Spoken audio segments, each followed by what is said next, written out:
My name's Leslie Currier, and I am one of the founders of Marin Shakespeare Company.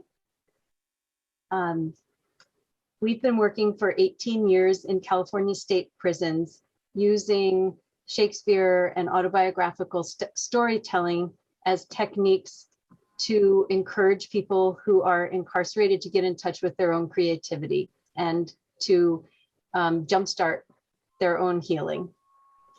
And tonight, we're going to be speaking with some people who have participated in our programs in prisons and a lot of other things as well, and who are survivors of incarceration.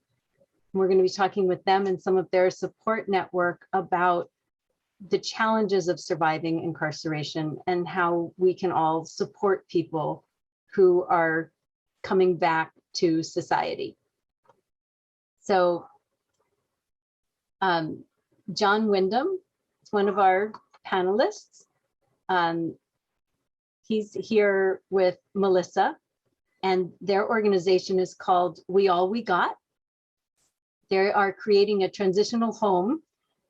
It's not a house, it's a home that will be offering trauma-informed care in Stanislaus County to help survivors of incarceration succeed.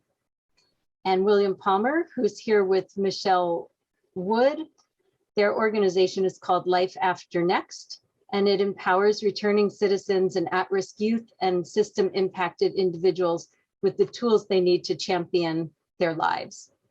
And we encourage you tonight, if you are moved by what you hear and you would like to help support, that you please support these two organizations. They are both wonderful organizations, and you'll be hearing from their founders in a little bit. I'd also like to acknowledge tonight that I am zooming in from the traditional land of the Coast Miwok people. We like to acknowledge that the land that we are on is land that was colonized and stolen so that we could have the civilization that we have today. And there are so many parallels to the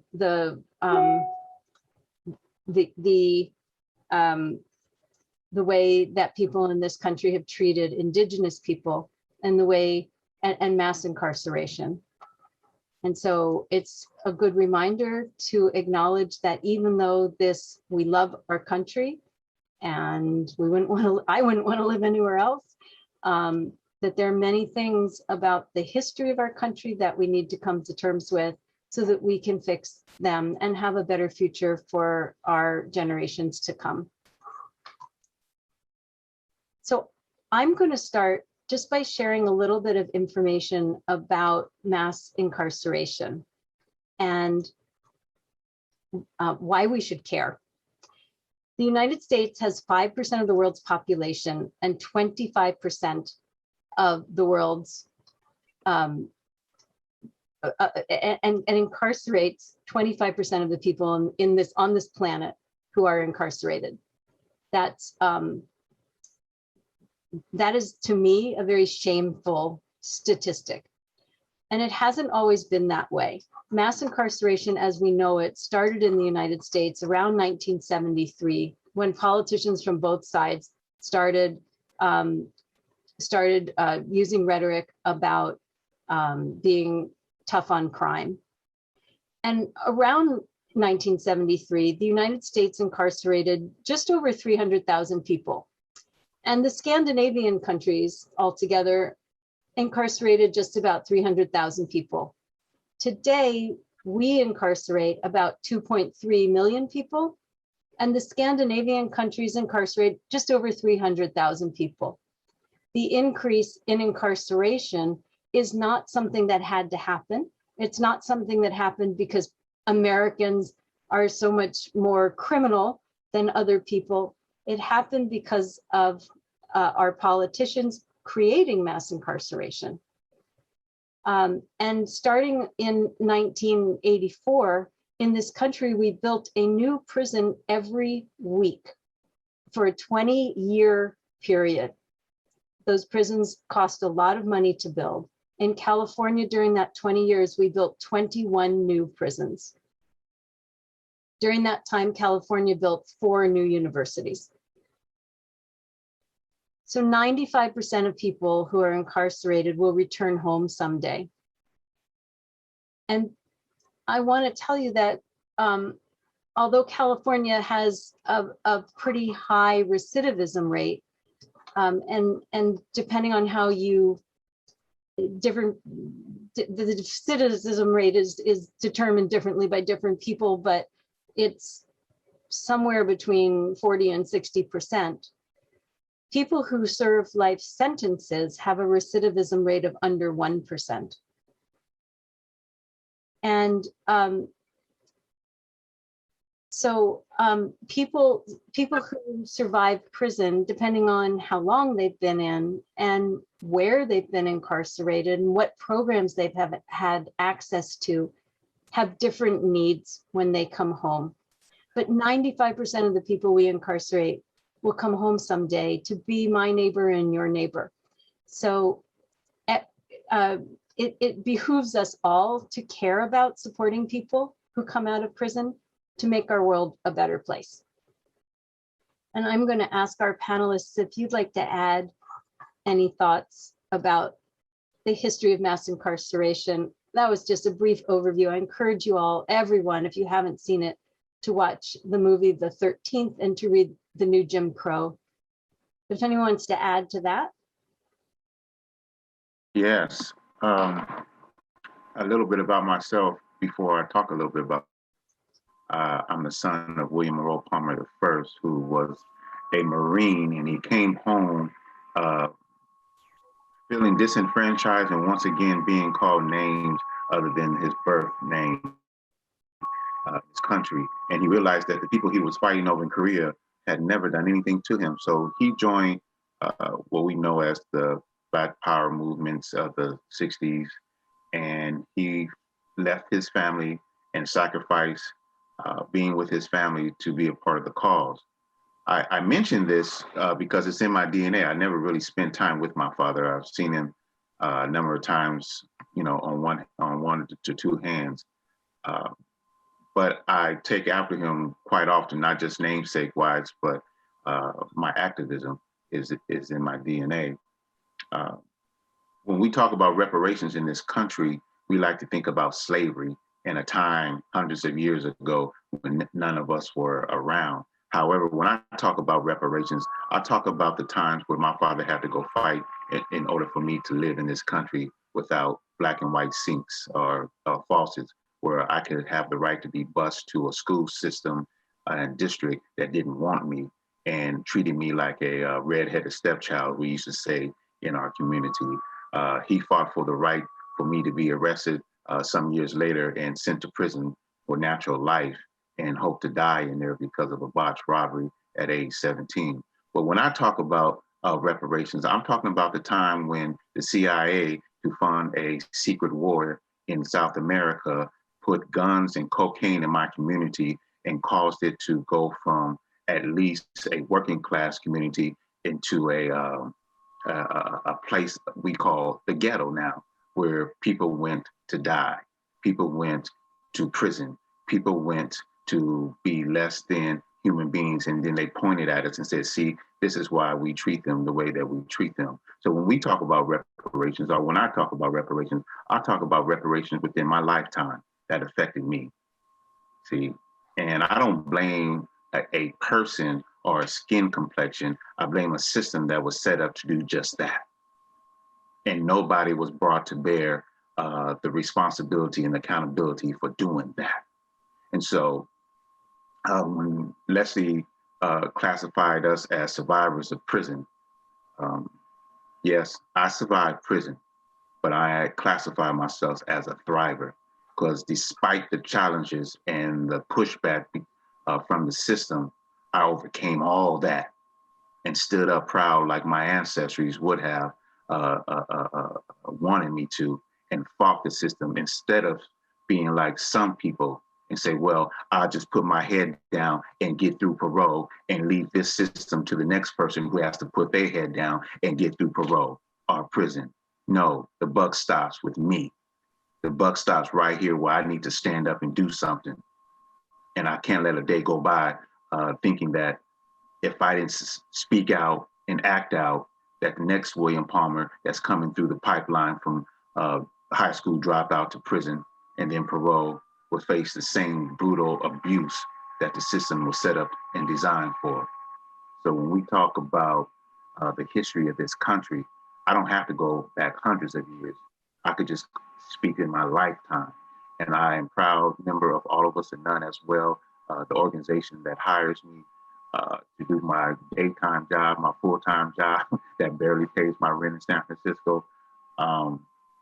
It gave birth to Michelle Alexander. She came up out of legal services for prisoners with children and All of Us and None. So unbeknownst to me, before I got out of prison and I taught myself self-advocacy of the law, it was through that paperwork that I educated myself. And when I was hired to work there, I was like, this name sounds very familiar, and realized that it was the people who taught me to be an advocate of my own freedom. Thank you. Thank you, William, and thank you, Joey Mason, for joining us as well.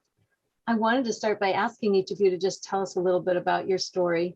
So, William, thank you for kicking us off. John, do you want to tell us a little bit about your story? Yes, hello. My name is John Winham, formerly incarcerated citizen. Been home for 2 years, about 2 years, 8 months now.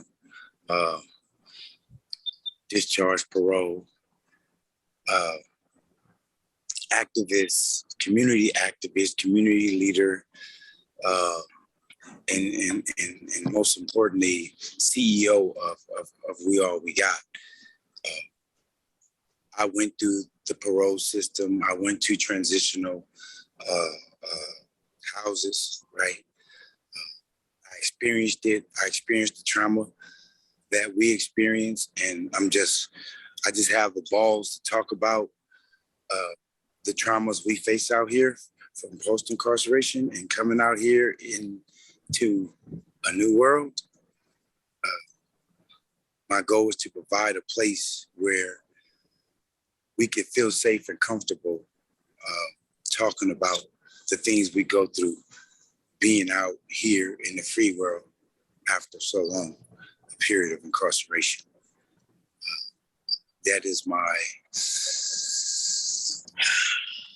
I'm at work now.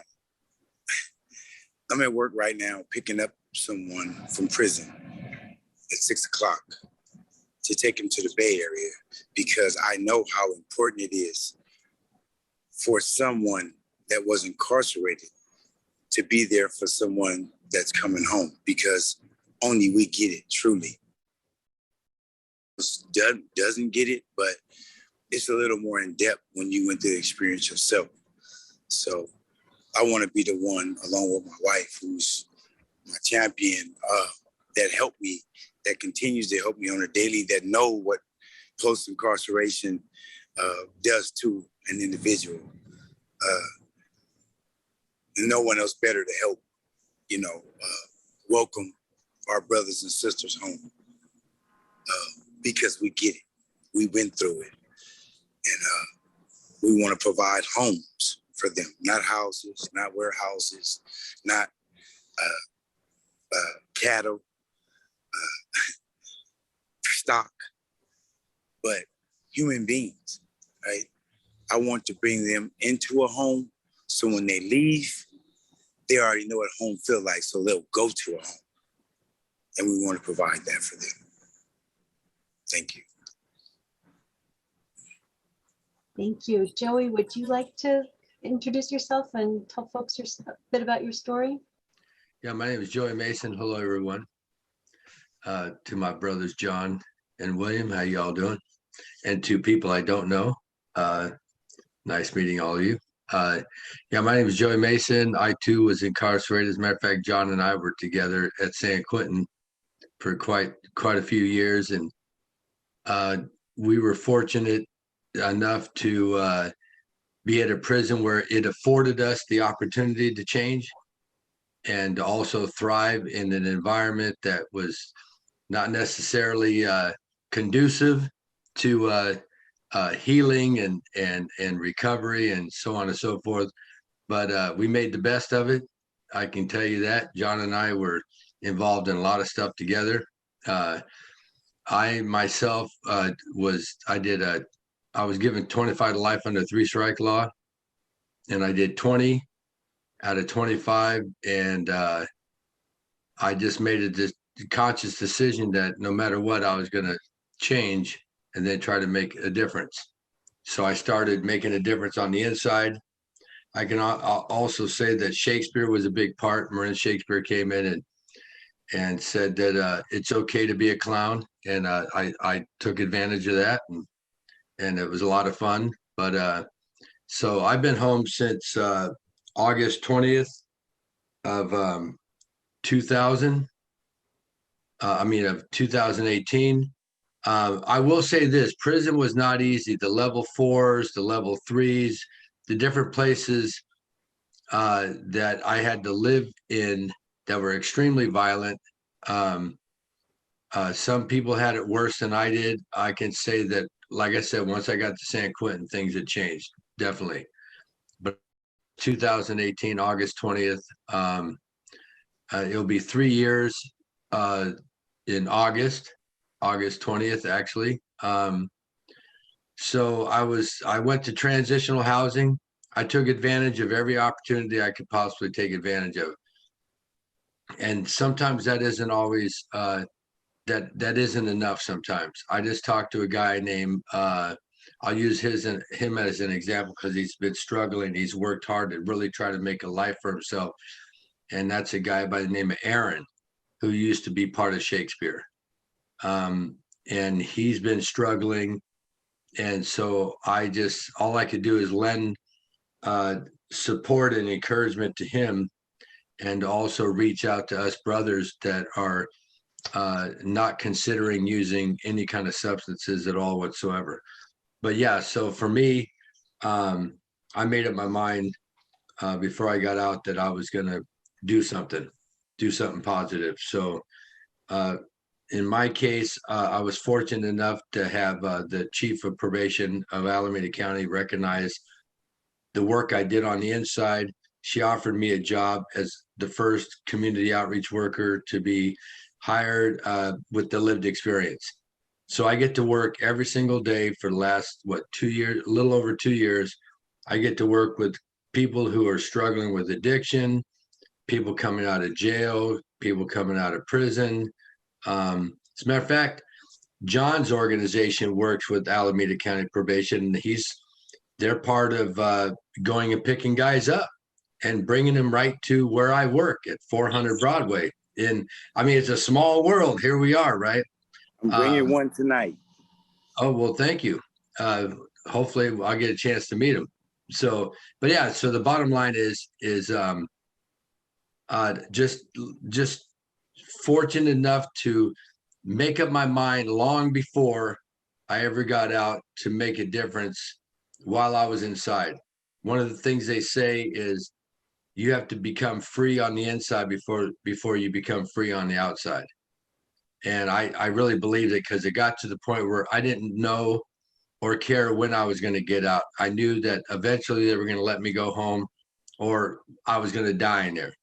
But I had just come to the conclusion that all I can do is all I can do, one day at a time. And that was really my attitude inside. That way I didn't have to worry about what anybody was doing. What was legislation doing? What was anybody doing? All I had to worry about was what I was doing and what I could do to make a difference for myself and others. So yeah, so I'm still involved with Marin Shakespeare. I just, believe it or not, some people have a hard time believing it, but I somehow figured out how to save money, built my credit up. Thank God for options. I'm gonna throw them out there. Options Recovery Center. They let me stay there a year and a half. I was able to save up enough money, so now I'm actually a homeowner in Vallejo, California. So I'm quite happy about that. And my brothers are welcome here anytime they want. I have a futon in the middle room, and I have a 60-inch color TV. If that is not enough incentive, I will feed you. and I will give you I'll give you libations, just non-alcoholic, that is. But other than that, but anyway, so yeah, that's my story. I see people struggle on a daily, and all I can do is try to encourage them to find a way to love themselves enough to where they stop using the drugs and alcohol. That's what's kicking everybody's ass, is continuing to use drugs and alcohol, because you're never going to hit the starting line. I'm a firm believer you are not hitting the starting line if you continue to use. Thank you, Joey. I wanted to say, Leslie, that the first time I spoke, I was just speaking to the information that you gave out earlier, and I'd just like to introduce myself and whatnot. So my name is William Palmer. I am the Executive Director of Life After Next. I would also like to introduce here with me Michelle Wood, the CFO and co-founder of Life After Next, my life partner as well, and I couldn't have done or gotten this far without her. It is an honor to be selected to be here. Leslie saw something in me that I have been told I possess since I was a child, and an artistic eye with a vision of leadership, as I like to say. I knew when she asked me to write a skit inside of Hamlet, I better sit at her feet and learn to manage personalities with kindness, because I got upset every time they made a mistake, but Leslie had patience. And I was like, what's she doing with that? What is that she's doing? So I had to learn what that was. But as a 17-year-old high school dropout, with that, it's all in practical terms, committed a botched robbery on an off-duty Riverside police officer. I was inspired to take on the system to become an advocate of my own freedom. Always intimidated by the system, I approached it like my drama assignment. I studied the author, cast, and crew. I learned from the veteran legal minds and looked for unexpected, powerful endings. One of those powerful endings was one day after losing both of my parents, I fell into a state of depression to where I didn't even want to get off my bunk, except to go eat, shower every now and then when I couldn't stand my own funk, and use the restroom. And so I heard these people saying, "Man up, stand up." And that chant sounded so inviting me. I got up and I went and I sat and I listened. And for the first time in my life, I was told the difference between rational thinking and emotional thinking. And all my life, I've been in a state of emotional, not only thinking, but reactionary. You know, if it hurt, I better do something instead of thinking of a strategy and a plan. And so that started me to wake up my mind. And I started to use my spiritual practices and lessons from the outreach of those like Leslie who came in, and I learned to love myself. And when I loved to learn myself, I also learned to love all those that were around me, including the correctional officers and the free staff and my fellow prisoners inside. And the very day that I did that, everybody treated me differently. It wasn't overnight, it was instantaneously. And that told me this thing called love is the most powerful force in the universe, and I better use it. With that, 4 years later, I ended up writing my own Hamlet. With the support of the law firm of Melvin and Myers, we took Henry Butler, which was a case that talked about term setting. We were saying, hey, we are doing too much time on this term that was given to us as life term inmates, or prisoners, as I like to call myself at the time.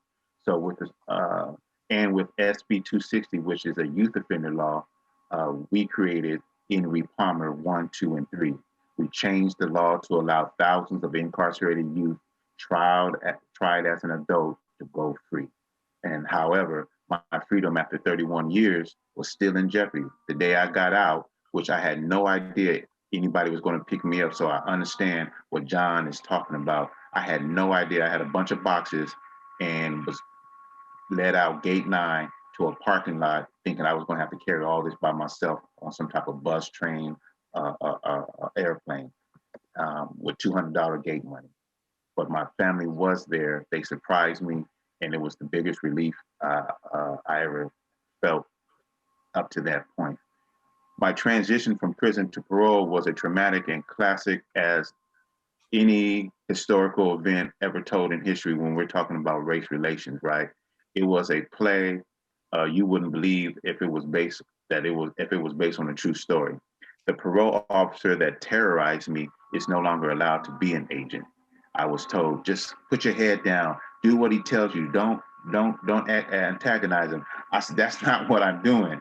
And I did the very same thing I did when I was in prison.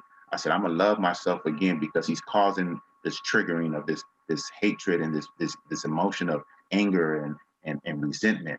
I said, I can't live like that. So I began to love myself again and wash that away. And the very moment I did that, no more than a couple of weeks later, without me ever asking, he was vanished. He vanished and was taken off of my case. And they gave me somebody new who gave me a chance to start fresh on parole. That agent had locked me up 3 times on frivolous matters to try to get me back in prison, but he didn't know that the courts had already ruled that they couldn't do that. But at the same time, the court had over my head going back to prison because the attorney general was appealing my case. And so I was also living under the stress and anxiety of tasting freedom, but having it snatched away from me and returned back to custody. So yeah, like I said, he was fired after being discovered of what he had done, not only to me, but many others under his caseload. The Marshall Project and the Washington Post has documented my odyssey in just a snapshot, which you can go check it out. As a member of the Returned Citizens Theatre Troupe, I saw how casts can be brought together through vision and reimagining the process. So that's what we did. We brought together a network of like-minded individuals and created Life After Next is the lived experience of Michelle's journey with me through a parole and policing reentry drama. We believe that punishment is not the best tool for change. Creating a loving, forgiving, and healing space called home is what unifies the souls of those formerly incarcerated with the community. So we want to provide transitional homes as well that captures that meaning. In most cases, a home that most people in prison never even had, along with their first key to a successful life. So when you're in prison, you stand by doors and wait for somebody else to open them. You don't carry keys around. It took me 31 years to put a key back in my hand. And I remember that feeling of turning that lock for the first time and really having my heart pound in my chest, like I can go in and out of my space without nobody's permission. And it took some time to get used to that. So through our app, we want to make contact at the moment of conviction and mentor and coach these prisoners through their prison life and creating a family bond, then welcome them home, guide them along the process of reentry. Because once you are paroled, it is not an automatic change. It is a process that can take at least 3 years and more for you to really acclimate back into society as a full functioning human being. If any of us are all fully functioning, well-adjusted human beings, but to whatever degree, right? To enough a degree to where you won't be going back to prison. In the last few years, with social injustice in prison and parole and police reform in the forefront, we have heard you say, how can we help? Here is your opportunity. We need your expertise. We need your privilege. We need your donation. We need you to feel a sense of responsibility to the human family. So we are in the beginning of a revolution. Make no mistake about that. And we are changing hearts and minds more than laws, from punishment to positive reinforcement. And we are polishing human souls to shine in a brand new world. These are the footsteps made by Life After Next. Thank you. Beautiful, thank you. And Michelle, I wanted to give you an opportunity to introduce yourself, and then Melissa. Hello. So I would first say that everybody's story, this is a pretty tough act to follow, all of you. But I do want to share a few things, along with just the transitional homes that we want to supply. We will be working on a lot of supplemental programs, including integrating vocational training, and a lot of healing workshops, because as we know, there's a lot of trauma involved. But a part of this is my personal experience, as William expressed, and I would like to share that. That before William came into my life, I really had no direct experience with incarceration. I've had my life challenges, but after actually having the opportunity to watch William in several performances with you guys, with the Returning Citizens Troupe, which have been amazing performances by all. I have now actually, lived the experience by helping him navigate what should have been just a minor car accident, turned into hit and run and, potential assault charges. This, did land him in the county jail for a period of time. And it wasn't until I had to navigate the system myself of trying to, communicate 10 minutes at a time, making countless phone calls to the public defender and not getting return calls, attempting to retrieve his car multiple times and, getting the runaround. And when I did finally was allowed to retrieve his car, I had to go collect his personal items to do that. And when I came out, my car actually had been hit in the back. So it was like this whole irony. I was like, really? Like I'm trying to help him navigate this whole thing, and here I am. I come out and there's my whole bumper and back is shattered everywhere, right in front of the jail. Nobody around. No. So, anyways, that was some time ago now. But and what I think I really realized is that it felt designed to be that way, punitive, even for me as someone that's just trying to help someone I care about get out of a horrible situation that he didn't belong in. So it's important that I felt to share that because, as we're saying, people with lived experiences are the best to help. And, that's what I intend to do as a co-founder of our organization. And we know that dealing with the California Department of Corrections and Rehabilitation and the county detention centers will be an uphill challenge, but we're ready for it. And, any one of us could have had one careless mistake, especially as a young person. I can think of many instances where I could have had myself ended up in jail. And, I think it's important that we recognize that and also realize, coming out of this, like who better than to help the ones that have been infected by incarceration and life trauma than the ones who've lived it. So appreciate your time. Thank you, Michelle. Melissa, would you like to introduce yourself? My name is Melissa Winham, and I'm the wife of John Winham. And I met John in prison, and I married John in prison. And there's like nobody like Michelle, I'm going to hit on what you said, life experience, that can tell you the impact of that. Not just the person that's formerly incarcerated, but the person that is the family members that are having to deal with it. So when John came home, he was immediately placed in a transitional housing. That was probably, to me, worse than prison. When you have your husband home or your life mate home and you cannot go on about your life. He had to travel to Oakland all the way to the Central Valley for us to see each other. And it wasn't like I could go in and go see him. It was like a form of prison, but worse because he's physically here.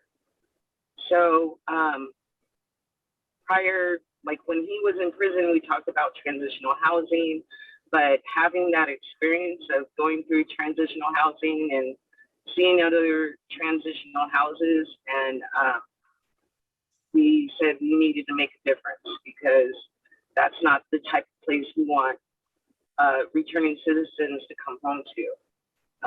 Again, we want them to come to a home. It motivated me enough to enter into my master's in social work to help people that are formerly incarcerated. And, you know, just because we both know what, you know, it's just lived experience, what this is all about, and not having the opportunity as family being able to interact with their loved one in a transitional housing does not make any sense to me at all. You're actually forcing the family to be separate. You want time with that family to get together and, you know, try to mend things or try to create the relationship over again.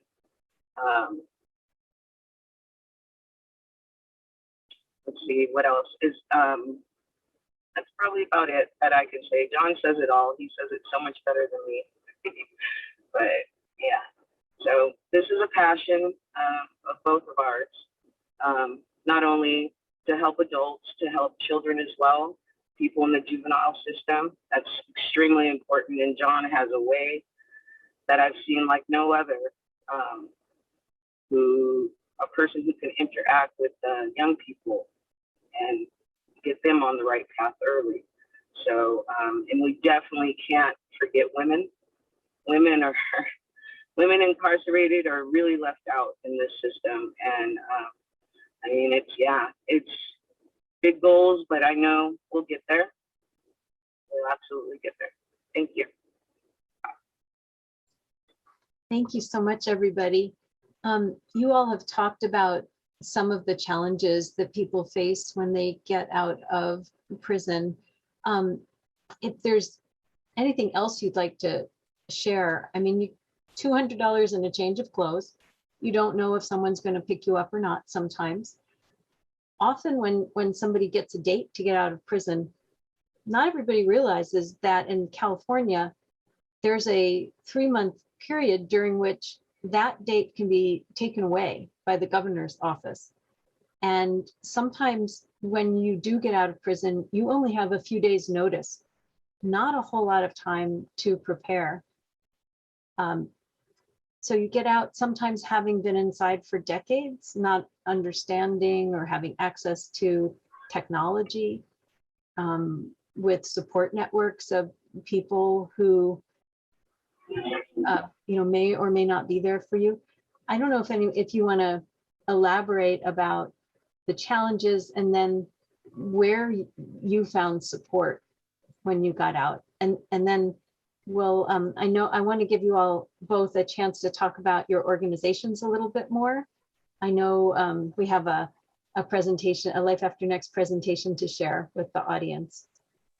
But I'll ask you first, just if anybody wanted to talk more about challenges and where you found support and what resources do people need when they're released from incarceration. I'll start this by saying what I tell my wife is, and I remind her constantly that I'm a baby. I am a baby. I'm an adult, but I'm a baby in this world, right? So I needed her to walk with me, to teach me how to use the ATM machine, how to use a credit card, how to get, establish my credit. Just even getting a birth certificate, social security card, driver's license, ID, actually reestablishing your identity. You actually are a nobody. You have to come out and reestablish your identity, right? And that can be a challenging process, a stressful process. And for me, they tried to get me to go get on BART or take regional transit to go get my ID or to go get my social security card but that wasn't something that I was able to physically do. I tried, I went to the BART, panic attack, stuck, couldn't move. But this is what I experienced at the transitional house. They just throw you out there, just go, right? What's normal to y'all is not normal to us, right? There's a level and a line of respect that we are governed by inside a prison, right? Inside a prison, everything is black or white. It's simple. We can read it. We can smell it. We can sense it, you know. But out here, the world is gray. It doesn't change what kept us alive inside, right? So what people see as disrespectful or normal out here is not normal to us. We having to adjust, but they say, just give them a job, give them housing, they'll be okay. Really? I think they just don't care. You lock your animal up for a day and see what happens. And you locking us up for decades. And no one is talking about it. There's hypermasculinity. Prison, we're super hyper masculine, right? So I'm gonna come and tell you that I was afraid and to tears when a car backfired. Am I gonna come tell you that I had a panic attack when I heard an alarm go off? It was just my wife's alarm to wake her up for work. But to me, it was an alarm on a prison yard. And I was on the prison yard when that alarm went off. It's things people don't talk about. And we gotta provide a safe place for our brothers and sisters to be willing to talk about those things. Because us coming out here, like William said, it's gonna take 3 years. I've been home 2 years and 8 months. 4th of July is not my time. It's not one of my holidays. I'm learning,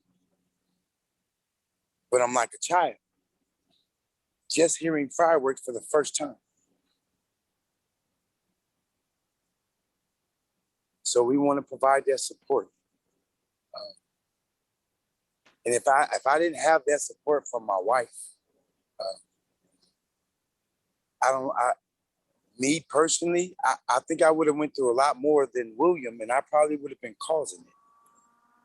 It wouldn't have been happening to me because this place for me is not normal. I'm adjusting, you know, but I know just like myself, there's many other people suffering in silence as formerly incarcerated. And what we do is we give and we give and we give and we give and we give, and we don't stop giving so we can forget about what we going through. So we get caught up in community, which is not a bad thing. The community, society is benefiting from us going through this trauma out here in the free world, because we translate that into helping other people. See, when we hurt, we help other people. We don't hurt other people no more because we heal, right? And we still trying to heal now with the same prejudices that we faced before on the inside, but now we free, right? We fight to change that. And like I said, having that support from day one is everything. The first 30 days is extremely important for someone coming home after a long period of incarceration. And that first day is even more important. So for my organization, I already drive to 34 prisons and pick up parolees, those that's paroled. My goal was to pick them up, help them reacclimate into society, because I get it. I want to take away that fear. I want to take away that all those negative thoughts they had about the free world, about the police, about probation officers, about parole officers. I dispel all those myths before they get to these people, so they have a much more pleasant experience, right? Than they would have with the ideology or the mindset that everybody, the whole world's against them, right? I get to change that. I get time to ride with them and help change that mindset.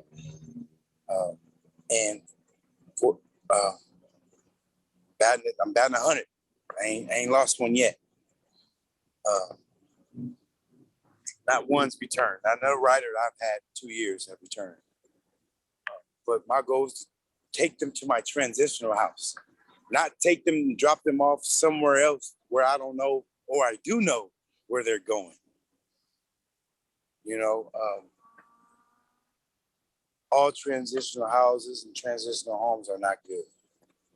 I think we should meet people where they're at. If you have a wife, my goal is to get you to your wife. My goal is to bring your wife to our transitional home and your kids and your family and help reunify you. And once we feel safe and know that y'all have reunified, then we'll let you go. Well, I don't care if it's 2 months, 4 months, 6 months, or 12 months. I'm not mandating anything. And I'd like to add to that, John. Yes. If I may. I work for legal services for prisoners with children. And one of the things that we do is advocate for policies. And one of the policies that we're pushing right now is AB 990, which is the right of you guys to be able to visit those inside of prison. It's called the Family Unity Bill, right? And prison puts so many restrictions on people coming in to visit, yes, which is essential. So I echo everything that John has said. I won't elaborate in what it is to be in a state of arrested development, coming out at 48, still feeling like I'm 18. Man, I will share this. One of the things that happens when you don't have this family and community in exchange and staying in that arrested development. So I was at a ranch babysitting there for a friend of mine, and Michelle and I were talking about renting this car. And I was like, okay, I'll take care of it. I'll rent this car, right? I had no idea how to rent a car. I'm 48, 50 years old. At this time, I'm 50 years old. I had no idea how to rent a car. And I'm thinking car renters should be open 24 hours a day. What if I need to rent a car 12 o'clock at night when I get off the airplane? So I had no idea of the restrictions and all this. So when I didn't do it, it caused her to have to drive a long distance to come get me, take me here and there. So a discussion ensued that I had to explain to her that, yes, you could have went ahead and did that, and it would have made everything okay. You know how to do that. But I said, I needed to learn this lesson. I needed to learn that rental cars ain't open 24 hours a day. And so somebody hit my bumper not too long ago, and I had to put my car in the shop to get it painted and repaired, and I had to rent a car again. I bet you I did it right this time, though. See, but my heart still pounded when I had to go pick it up, drop it off, and I forgot my paperwork. And I was like, hey, I forgot my paperwork. I can't go back. And they were like, it's okay. We know everything all right. Just give me the keys. And I was like, what? And not having to pay because of insurance. So it was all new, but I was very successful this time because of that one experience and her walking me through, saying, well, next time, think about this. But that's what goes to show. And if we had visiting rights, the right, it should be a Bill of Rights that every citizen in the United States who did not commit a felony, or even if you did, will be able to go into prison without being harassed, without looking at your clothes and saying, oh, we don't like that, you can't come. So much harassment over coming to visit a person inside that will help acclimate them. Just think, if the least amount of time most people with a lifetime sentence, which most of us have, is 15 years. That's if everything goes right. but most of us is 20, 30. I did 31, 40. I know people getting close to 50 years, and you want to come out and say, like John said, just give them somewhere to live and make sure they have a entry-level job paying them at $18 an hour, and they'll be all right. So coming out is a challenge. My heart still beats sometimes when I do things out here for the first time. And there's so many more firsts for me to do. But John had a wife. I have Michelle. I'm sure Joey has his partner. And those relationships and trust, building relationships, whether it's with a romantic partner, family members, employers, community members, this is all new. I don't know how to be in relationships. I only know how to take care of myself. So even when people want to help me, I say, no, I'm okay. It hurts me to have to ask for help because it makes me feel less than a 50-year-old man should have to ask somebody for some rent assistance, for helping me pay a car bill, or give me or allow me to have a job, or whatever it is. I should have children already. I don't have any children. I should already have a retirement plan. I don't have a retirement plan.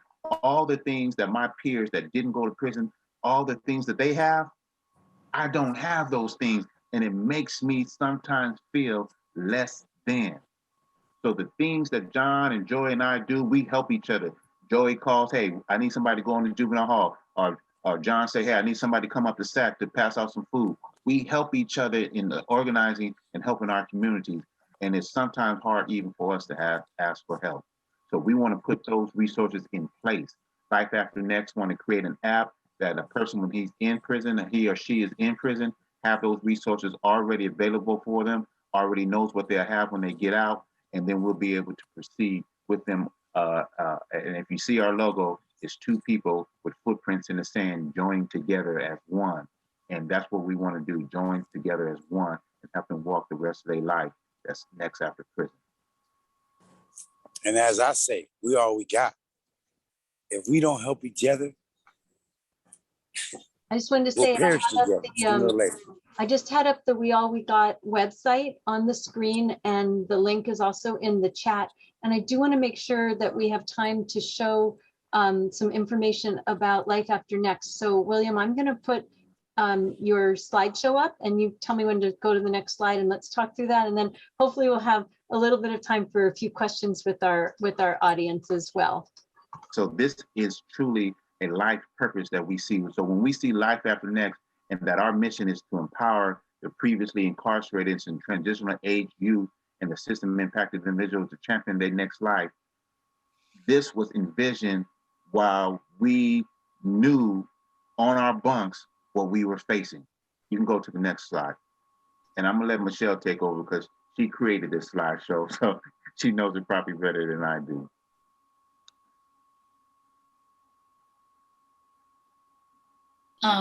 So a little bit of our services. So we will have resources to assist our members in smooth and positive transitions into rebuilding their lives. As William actually mentioned previously, all our services will be provided through an app. We will also have it web-based, but we plan to have it at the moment of incarceration. And this will be positioning our members to be prepared right away to create themselves upon release. And we will also have assistance. This assistance will be individualized for each member so they can access the app, and we'll have case management with probation and parole, access to transitional housing, not only through ours, but we plan to branch out so that if they're in different, they want to be in different areas other than where we have our homes, then they will have access there as well. And I said previously, vocational training, formal education opportunities, employment advancements, and most definitely personal health and well-being, to create whole as a whole person, as these guys have been saying how much the trauma has affected them. It's really critical that we integrate the healing process. And our programs, oh, do you want to, no, it's okay, go ahead. So just a little bit about, we want to answer what problems are we solving? Reduction in recidivism. I think most everybody has specifically talked about the challenges of the parole system and other trauma as they're coming out. And it's very easy if you don't have the support system to end up back in jail or prison. And then the cycle just repeats itself. So I want to add one thing real quick, Michelle. Mm-hmm. When we talk about improving the community safety, not everybody has the ability for self-discipline. When I get behind on a credit card bill, or when I'm struggling to pay my rent or car note, I go and pick a second job. And that means I have to sacrifice time with Michelle. I have to sacrifice with my family and friends. And I have to earn some more money at $18 an hour. Some people, they go back to what they are used to doing, leading a crime. So when we talk about community safety, we are talking about real community safety, not showing up with the police after the crime has happened. We are intervening before the crime happened to make sure that they have what they need. I'm sorry, Michelle, you can go ahead. Okay. So I point out change societal stigmas about how we view previously incarcerated individuals. I mean, I'll just say my personal experience. After meeting William, I actually spoke with another mutual friend, and I think that I can say I have met more amazing people than I ever have in my whole life, and I'm, proud to stand next to these people. So I think it's important that we all do what we can to change these stigmas. Prevention of incarceration entirely. We have plans, with the juvenile population. So, it's really important with the juveniles and what is now called the transitional age youth to work with them to prevent incarceration to begin with, mentor them and help them in the places they need. Youth that are coming out of foster care system, who we'd like to offer them opportunities for housing as well. And then also, we'd like to reduce length of incarceration for individuals that maybe have lesser crimes than somehow have long-term sentences, and do what we can for support policy changes to improve the system for assisted reentry.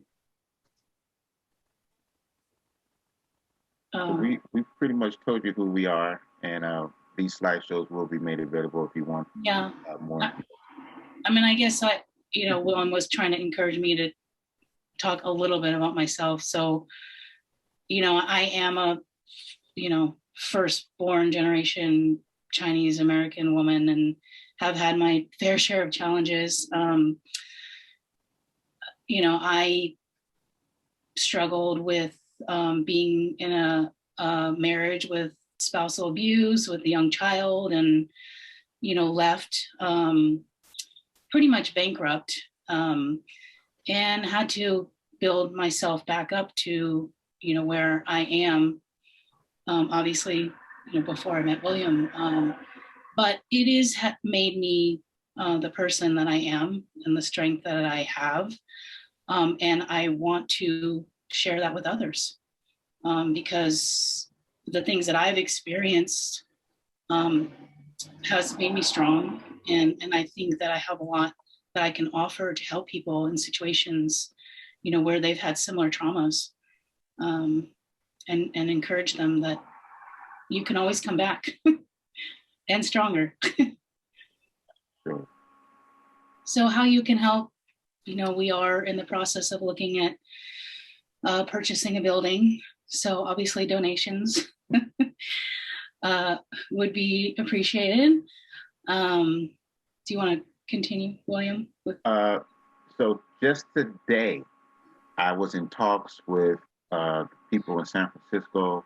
One of my former peers at LSPC, Ken Oliver, who's now the executive director of CROP, who was able to talk to the governor and get funding for his program. And we want to partner with them and purchase this and run this potential 100-man building that used to be owned by Goodwill. The building is beautiful. It needs a little renovation to make it all happen, but it's $25 million. And so we've gone from trying to purchase a $3 million building to wanting to purchase a $25 million building. So even if we just needed 10% down, that's $2.5 million. And if we are able to do this, we will create the flagship of reentry homes. We will have the program and a model that people from all over the nation, if not the world, will come by and check out, because we will have formerly incarcerated people as janitors, or we will have them as counselors. We'll have them as every part of the operation. Counselors who went in and got their certification while in prison and came out here and doing the work.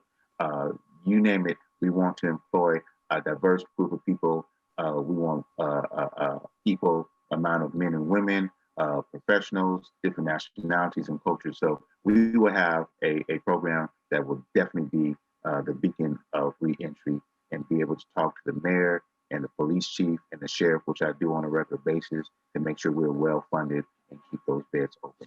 So please, how you can help, take a look at this, go to our GoFundMe page, give what you can, but we also need your voice. We need your privilege. We need you to talk in those circles or those tables, in those offices, about what it really means in supporting reentry reimagined.